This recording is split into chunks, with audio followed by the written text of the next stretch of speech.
Hi അസ്സലാമു അലൈക്കും. ഇന്ന് ഞാൻ വന്നിരിക്കുന്നത് വളരെ ടേസ്റ്റി ആയിട്ടുള്ള നല്ലൊരു ഫിഷ് ബിരിയാണിയുടെ റെസിപ്പിയുമായിട്ടാണ്. അപ്പോൾ സൂപ്പർ ടേസ്റ്റി ആയിട്ടുള്ളൊരു അടിപൊളി ഫിഷ് ബിരിയാണിയാണ്. അപ്പം അതിനായിട്ട് ആദ്യം തന്നെ മീനെല്ലാം കഴുകി ക്ലീൻ ആക്കി വെച്ചിട്ടുണ്ട്. ഇനി നമുക്ക് ഇതിലോട്ടുള്ള മസാലകളൊന്ന് റെഡിയാക്കി എടുക്കണം. അപ്പോൾ മസാല റെഡിയാക്കാനായിട്ട് ഒരു പാത്രം എടുത്തിട്ടുണ്ട്. ഇതിലോട്ട് ആദ്യം തന്നെ ഞാൻ 1 ടേബിൾ സ്പൂൺ മുളക് പൊടിയായിരുന്നു ചേർത്തിട്ടുള്ളത്. അപ്പോൾ എനിക്ക് മസാല കുറച്ച് കുറവായി തോന്നിയപ്പോൾ ഞാൻ 1.5 ടേബിൾ സ്പൂൺ മുളക് പൊടി ചേർത്തിട്ടുണ്ട്. പിന്നെ 1 ടേബിൾ സ്പൂൺ മല്ലിപ്പൊടി, 1/4 ടീസ്പൂൺ മഞ്ഞൾപ്പൊടി, 1 ടേബിൾ സ്പൂൺ കുരുമുളക് പൊടി, മസാലയിലോട്ട് ആവശ്യത്തിന് ഉപ്പ്, ഇനി 1 ടേബിൾ സ്പൂൺ ഇഞ്ചി, വെളുത്തുള്ളി, പച്ചമുളക്, ഇത് മൂന്നും കൂടി ചേർത്ത് ചതച്ചെടുത്തിട്ടുള്ളതാണ്. അതിൽ നിന്ന് 1 ടേബിൾ സ്പൂൺ ചേർത്ത് കൊടുത്തിട്ടുണ്ട്. ഇനി നമുക്ക് 1 ടേബിൾ സ്പൂൺ വിനാഗിരി ചേർത്ത് കൊടുക്കാം. അതും കൂടി ചേർത്തിട്ട് നന്നായിട്ടൊന്ന് മിക്സ് ചെയ്തെടുക്കണം. ആദ്യം വെള്ളമൊന്നും ചേർക്കാതെ നന്നായിട്ട് തന്നെ ഒന്ന് മിക്സ് ചെയ്തെടുക്കാം. ഇനി അതിനുശേഷം കുറച്ച് വെള്ളവും കൂടി ചേർത്തിട്ട് നമുക്ക് ഒന്നുകൂടെ നന്നായിട്ടൊന്ന് മിക്സ് ചെയ്തെടുക്കാം. അപ്പോൾ അതാ ഈ ഒരു പാകത്തിന് നമ്മൾ മസാല റെഡിയാക്കി എടുക്കാം. ഇനി അത് നമുക്ക് മീൻ കഷ്ണങ്ങളിലേക്ക് പുരട്ടി കൊടുക്കാം. മീനിൻ്റെ എല്ലാ വശത്തും 2 വശത്തും സൈഡിലും എല്ലാം നന്നായിട്ട് കൈ വെച്ചിട്ട് തന്നെ തേച്ച് പുരട്ടി കൊടുക്കണം. പിന്നെ എൻ്റെ ചാനൽ ഇതുവരെ സബ്സ്ക്രൈബ് ചെയ്യാതെ കാണുന്ന കൂട്ടുകാരുണ്ട്, ഒന്ന് സബ്സ്ക്രൈബ് ചെയ്ത് സപ്പോർട്ട് ചെയ്യണേ. കൂടാതെ വീഡിയോ ഇഷ്ടമാവാന്നുണ്ടെങ്കിൽ ലൈക്ക് അടിക്കാനും ഷെയർ ചെയ്യാനും മറക്കരുത്. പിന്നെ നിങ്ങൾക്ക് വീഡിയോയെക്കുറിച്ച് എന്തെങ്കിലും കമൻസ് എല്ലാം ഉണ്ടെങ്കിൽ അതെല്ലാം ഒന്ന് കമൻറ്റ് ബോക്സിൽ അറിയിക്കും കൂടി ചെയ്യണേ. അപ്പോൾ ഞാൻ മസാലയെല്ലാം പുരട്ടിയെടുത്തിട്ടുണ്ട്. എല്ലാ മീനിലും മസാല തേച്ച് കൊടുത്തു. ഇനി ഒരു അരമണിക്കൂർ സമയം ഇതൊന്ന് റെസ്റ്റ് ചെയ്യാൻ വെക്കുന്നുണ്ട്. അതിനുശേഷം നമുക്ക് ഫ്രൈ ചെയ്തെടുക്കാം. ഇപ്പോൾ അരമണിക്കൂറായിട്ടുണ്ട്. ഇനി ഞാനിതാ ഫ്രൈ ചെയ്യാനായിട്ട് ഒരു പാനിലോട്ട് ഓയിൽ ഒഴിച്ച് കൊടുത്തിട്ടുണ്ട്. ഓയിലൊന്ന് ചൂടായി വരുന്ന സമയത്ത് നമുക്ക് മീൻ കഷ്ണങ്ങൾ ഓരോന്നായിട്ട് അതിലോട്ട് ഇട്ട് കൊടുക്കാം. അപ്പം ഞാൻ ഓയിലാണ് ചെയ്യുന്നത്. നിങ്ങൾക്ക് വെളിച്ചെണ്ണയിലാണെങ്കിൽ അങ്ങനെയും ചെയ്തെടുക്കാം. വെളിച്ചെണ്ണയിൽ ഫിഷ് ബിരിയാണി ഉണ്ടാക്കിയാലും നല്ല ടേസ്റ്റാണ്. അപ്പം ഓരോ കഷ്ണങ്ങളും ഇട്ട് കൊടുക്കാം. ഇനി ഒരു ഭാഗം ഒന്ന് ഫ്രൈ ആയി വരുന്ന സമയത്ത് നമുക്കിതൊന്ന് തിരിച്ചിട്ട് കൊടുക്കണം. അപ്പോൾ അതാ ഒരു ഭാഗം ഒന്ന് ഫ്രൈ ആയി വന്നിട്ടുണ്ട്. അപ്പോൾ ഞാൻ ഈ മീനൊന്ന് തിരിച്ചിട്ട് കൊടുക്കുന്നുണ്ട്.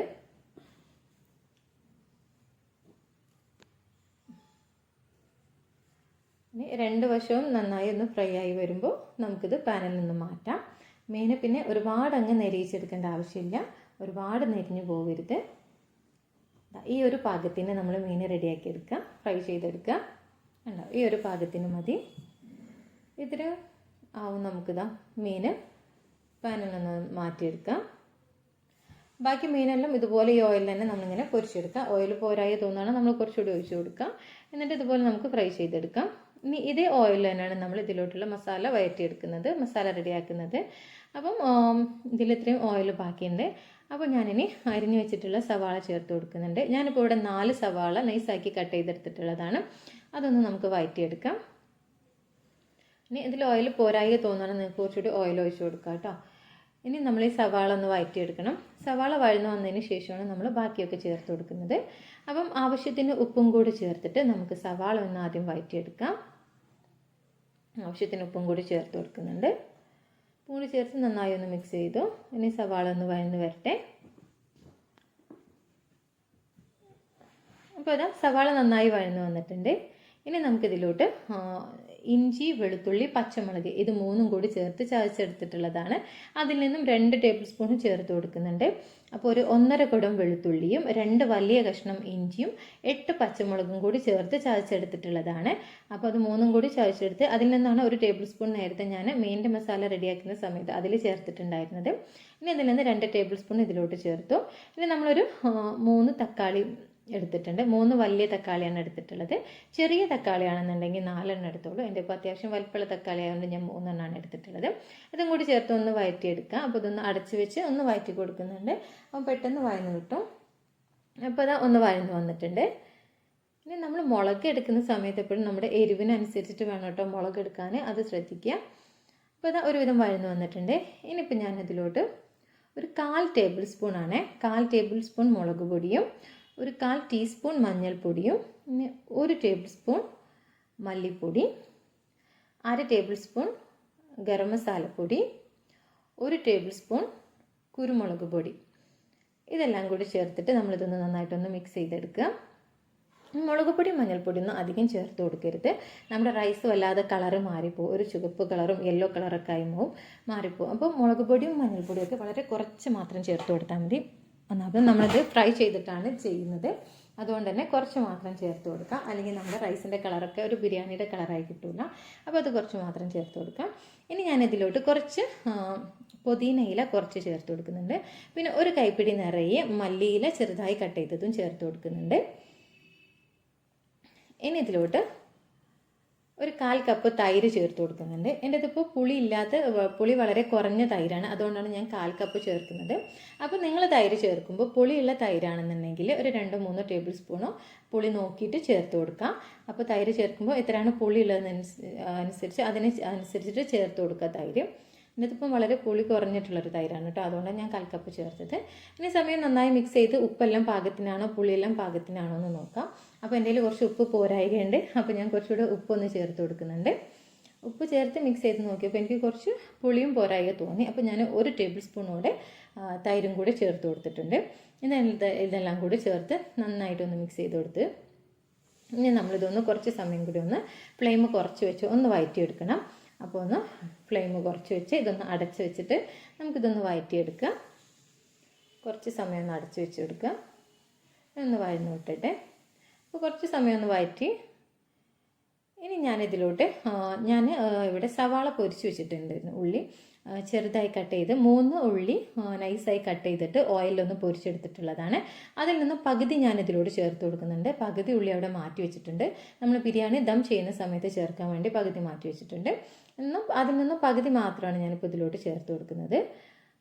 അതും കൂടി ചേർത്തിട്ട് നന്നായിട്ടൊന്ന് മിക്സ് ചെയ്തതിന് ശേഷം ഇതൊന്നുകൂടെ ഒന്ന് വഴറ്റിയെടുക്കണം. കുറച്ച് സമയം ഒന്ന് ലോ ഫ്ലെയിമിലിട്ടിട്ട് നമ്മളൊന്ന് അടച്ച് വെച്ചിട്ട് ഇതൊന്ന് വഴറ്റിയെടുക്കാം. അപ്പോൾ നമ്മുടെ ഉള്ളിയും തക്കാളിയും എല്ലാം നന്നായി കുക്കായിട്ട് മസാല നന്നായിട്ടൊന്ന് നമുക്ക് വെന്ത് നന്നായിട്ട് പാകമായി വരണം. അപ്പോഴാണ് മസാല നല്ല ടേസ്റ്റ് ഉണ്ടാവുക. ഇപ്പോൾ റെഡി ആയിട്ടുണ്ട്. ഇനി മസാല അവിടെ മാറ്റി വെച്ചു. ഇനി നമുക്ക് ഇതിലോട്ടുള്ള നെയ്ച്ചോറ് റെഡിയാക്കണം. അതിനായിട്ട് ഒരു ചെമ്പട്ടി വെച്ച് ചൂടാക്കി അതിലോട്ട് കുറച്ച് ഓയിലും കുറച്ച് നെയ്യും കൂടി ചേർത്ത് കൊടുത്തിട്ടുണ്ടായിരുന്നു. പിന്നെ അതിലോട്ട് 2 കഷ്ണം പട്ടയും ഒരു 8 ഗ്രാമ്പു 6 ഏലയ്ക്ക ഇതെല്ലാം കൂടി ചേർത്ത് കൊടുത്തിട്ടുണ്ടായിരുന്നു. അതിലോട്ടൊരു പകുതി സവാളയും കൂടി ചേർത്തൊന്ന് വഴറ്റിയെടുക്കാം. സവാള ഒന്ന് വഴന്ന് വരുന്ന സമയത്ത് നമുക്കതിലോട്ടൊരു ക്യാരറ്റ് കട്ട് ചെയ്തത് ചെറുതായി കട്ട് ചെയ്തിട്ടുള്ളത്, ഒരു ചെറിയ ക്യാരറ്റാണ് കട്ട് ചെയ്തിട്ടുള്ളത് ചേർത്ത് കൊടുക്കുന്നുണ്ട്. ക്യാരറ്റ് ചേർക്കണം നിർബന്ധമൊന്നുമില്ല. ക്യാരറ്റ് ചേർത്താൽ നമ്മൾ റൈസ് ബിരിയാണി നെയ്ച്ചോറൊക്കെ റെഡി ആകുന്ന സമയത്ത് വിളമ്പി വെക്കുമ്പോൾ നല്ലൊരു ഭംഗിയായിരിക്കും കാണാൻ. അതിനാണ് ക്യാരറ്റ് ചേർത്ത് കൊടുക്കുന്നത്. ഇനി നമ്മൾ ഇതിലോട്ട് വെള്ളം ഒഴിച്ച് കൊടുക്കാം. അപ്പം ഉള്ളി ചോർന്ന് പോകരുത്, അതിന് മുന്നേ തന്നെ നമ്മൾ വെള്ളം ഒഴിച്ച് കൊടുക്കുക. അപ്പോൾ ഞാനിപ്പോൾ ഇവിടെ 2 കപ്പ് വെള്ളം, 1 കപ്പായിരിക്കും 2 കപ്പ് വെള്ളം, ആ അളവിലാണ് വെള്ളം ഒഴിച്ച് കൊടുത്തിട്ടുള്ളത്. ഇനി നമ്മൾ നെയ്ച്ചോറിലോട്ട് ആവശ്യത്തിനുള്ള ഉപ്പും കൂടി ചേർത്ത് കൊടുക്കണം. ഉപ്പും കൂടി ചേർത്ത് കൊടുത്തിട്ട് നന്നായിട്ടൊന്ന് മിക്സ് ചെയ്തെടുക്കാം. നന്നായിട്ടൊന്ന് മിക്സ് ചെയ്യാം. നന്നായി മിക്സ് ചെയ്ത് ഇനി നമ്മൾ ഈ വെള്ളം നന്നായിട്ടൊന്ന് തിളച്ച് വരട്ടെ, നമുക്ക് അരി ഇട്ട് കൊടുക്കാൻ. അപ്പം വെള്ളം നന്നായിട്ട് തിളച്ച് വരുന്നവരെ ഒന്ന് വെയിറ്റ് ചെയ്യാം. അപ്പോൾ ഇതൊന്ന് അടച്ചു കൊടുക്കണം. അപ്പം പെട്ടെന്ന് തിളച്ച് വന്നോളും. ആ സമയം കൊണ്ട് ഞാനിതാ മറ്റു ചെറിയ പാത്രത്തിൽ മസാല നമുക്ക് ദം ഇടാൻ ബുദ്ധിമുട്ടായിരിക്കും. അപ്പോൾ ഞാൻ കുറച്ചുകൂടി വലിയ പാത്രത്തിലോട്ട് മസാല ഒന്ന് മാറ്റിയിട്ടുണ്ട്. അതിനുശേഷം നമ്മൾ ഫ്രൈ ചെയ്തിട്ടുള്ള മീനിൻ്റെ കഷ്ണത്തിൽ നിന്നും പകുതി കഷ്ണങ്ങൾ നമ്മൾ മസാല ദം ചെയ്യുന്നതിലേക്ക് വെച്ച് കൊടുക്കാം. ഞാൻ മുഴുവൻ കഷ്ണവും വെച്ച് കൊടുക്കുന്നില്ല, പകുതി മാത്രമേ വെച്ച് കൊടുക്കുന്നുള്ളൂ. അപ്പോൾ അതിൽ നിന്ന് എൻ്റെ കയ്യിൽ വേറെ ഒരു മീനും കൂടി ഉണ്ടായിരുന്നു ഫ്രൈ ചെയ്തത്, അതും ഞാൻ ഈ മസാല ദം ചെയ്യുന്നതിൽ വെച്ച് കൊടുക്കുന്നുണ്ട്.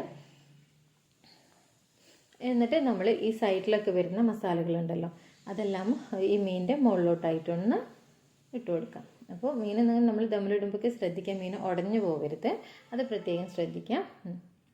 നിങ്ങൾക്ക് വേണമെന്നുണ്ടെങ്കിൽ മുഴുവൻ മീനും ഇങ്ങനെ ദമ്മിലിട്ട് കൊടുക്കാം കേട്ടോ. പക്ഷേ മീൻ ഉടഞ്ഞൊക്കെ പോയാലോ എന്ന് വിചാരിച്ചിട്ടാണ് പകുതി മീൻ നമ്മളവിടെ മാറ്റി വെക്കുന്നത്. അപ്പോൾ ഞാൻ എപ്പോഴും ഫിഷ് ബിരിയാണി ഉണ്ടാക്കുന്ന സമയത്ത് പകുതി മീൻ ഇതുപോലെ വെച്ച് കൊടുക്കാറുള്ളൂ. ഫ്രൈ ചെയ്തിട്ടുള്ള പകുതി മീൻ അവിടെ മാറ്റി വയ്ക്കും. പിന്നെ വിളമ്പുന്ന സമയത്താണ് അത് വെച്ച് കൊടുക്കുക. അപ്പോൾ അങ്ങനെ ആകുമ്പോൾ നമുക്ക് മീൻ ഉടഞ്ഞു പോകാതെ നല്ല പെർഫെക്റ്റ് ആയിട്ടാണ് അങ്ങനെ വെച്ച് കൊടുക്കാൻ കഴിയും.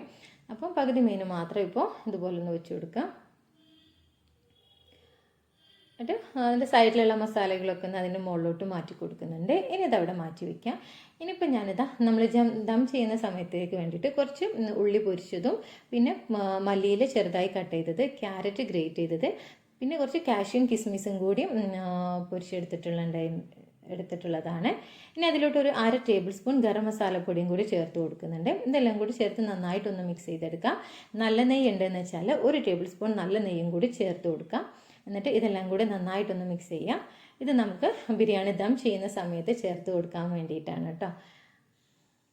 ഇനിയിപ്പോൾ ഇതാ വെള്ളം നന്നായി തിളച്ച് വന്നിട്ടുണ്ട്. ഇതിലോട്ട് നമ്മൾ നേരത്തെ ഇഞ്ചിയും വെളുത്തുള്ളിയും പച്ചമുളകും കൂടി ചേർത്ത് ചതച്ചെടുത്തിട്ടുണ്ടായിരുന്നല്ലോ, അതിൽ നിന്നൊരു 1/2 ടേബിൾ സ്പൂൺ ഞാൻ വെള്ളം നന്നായി തിളച്ച് വരുന്ന സമയത്ത് നമുക്ക് 1/2 ടേബിൾ സ്പൂൺ അതിലോട്ട് ഇട്ട് കൊടുക്കാം. അതിനുശേഷം നമ്മൾ കഴുകി ഊറ്റി വെച്ചിട്ടുള്ള അരി, അരി നന്നായി കഴുകി ഒരു ഓട്ടക്കൊട്ടയിൽ അരി കഴുകി ഊറ്റി വെച്ചിട്ടുണ്ടായിരുന്നു. ആ അരി ഇതാ നമ്മൾ വെള്ളത്തിലോട്ട് ഇട്ട് കൊടുക്കാം. അപ്പോൾ അരി ചേർക്കുമ്പോൾ കഴുകി വെള്ളം നന്നായി ഊറ്റി കളഞ്ഞിട്ട് വേണം അരി ചേർത്ത് കൊടുക്കാൻ. ഇനി നന്നായിട്ടൊന്ന് ഇളക്കിയതിന് ശേഷം ഇനി നമ്മൾ വെള്ളം നന്നായിട്ടൊന്ന് തിളച്ച് വരട്ടെ. നന്നായി വെട്ടി തിളച്ച് വരുമ്പോൾ നമ്മളൊന്ന് ഫ്ലെയിം കുറച്ച് കൊടുക്കാം. എന്നിട്ട് നമ്മൾ അരി നന്നായിട്ടൊന്ന് വേവിച്ചെടുക്കണം. ഇപ്പോൾ ഇതാ വെള്ളമെല്ലാം വറ്റിയൊന്നൊരു വിധം ആയി വരുന്നേ ഉള്ളൂ. അപ്പോൾ ഒന്നുകൂടെ ഒന്ന് ഫ്ലെയിം കുറച്ചൊന്ന് അടച്ച് വെക്കുന്നുണ്ട്, ചോറൊന്ന് റെഡിയായി വരട്ടെ. അപ്പോൾ ഇതൊന്ന് അടച്ച് വെക്കാം. ഇപ്പോൾ ഇതാ നെയ്ച്ചോറ് റെഡിയായി വന്നിട്ടുണ്ട്. വെള്ളമെല്ലാം വറ്റി നെയ്ച്ചോറ് റെഡിയായി വന്നു. ഈ സമയത്ത് നമുക്ക് ഫ്ലെയിം ഓഫ് ചെയ്യാം. ഇനി നമുക്ക് ദമ്മിടാം, ബിരിയാണിന്ന് ദമ്മിടാം.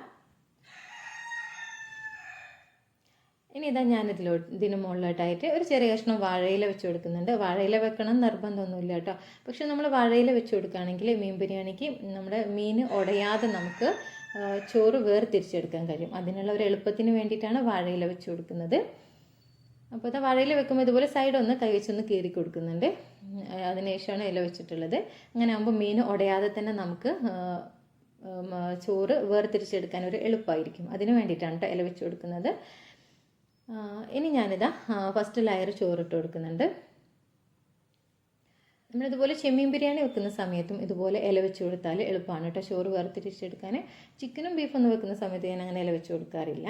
അപ്പോൾ ഇത് ഫസ്റ്റ് ലെയർ ചോറ് വെച്ചു. ഇനി അതിൻ്റെ മുകളിൽ നമ്മൾ നേരത്തെ റെഡിയാക്കി വെച്ചിട്ടുള്ള ഉള്ളി പൊരിച്ചതൊക്കെ ഉണ്ടായിരുന്നല്ലോ, നമ്മളെല്ലാം കൂടി മിക്സ് ചെയ്ത് വെച്ചിട്ടുള്ളത്, അതൊന്ന് ചേർത്ത് കൊടുക്കുന്നുണ്ട്. ഉള്ളിയും ക്യാരറ്റും മല്ലിയിലും എല്ലാം കൂടി അണ്ടിയും കിസ്മിസും എല്ലാം കൂടി മിക്സ് ചെയ്തിട്ടുള്ളതാണ്. ഇനി അതിൻ്റെ മുകളിൽ അടുത്ത ലെയർ ചോറും കൂടി ഇട്ട് കൊടുക്കുന്നുണ്ട്. അങ്ങനെ ഒരു 2-3 ലെയറായിട്ട് ചോറിട്ട് കൊടുക്കാം. അപ്പോൾ ഞാനൊരു 3 ലെയറായിട്ടാണ് ചോറിട്ടിട്ടുള്ളത്. അതിൻ്റെ ഏറ്റവും മുകളിലായിട്ട് ബാക്കി വരുന്നതും കൂടി ഇട്ട് കൊടുക്കാം. എന്നിട്ട് ഇനി നമ്മളിത് ദമ്മിലിടാം. ദമ്മിലിടുന്ന സമയത്ത് ഒരു 2 മിനിറ്റ് സമയം മാത്രം ഫുൾ ഫ്ലെയിമിൽ വെക്കാം.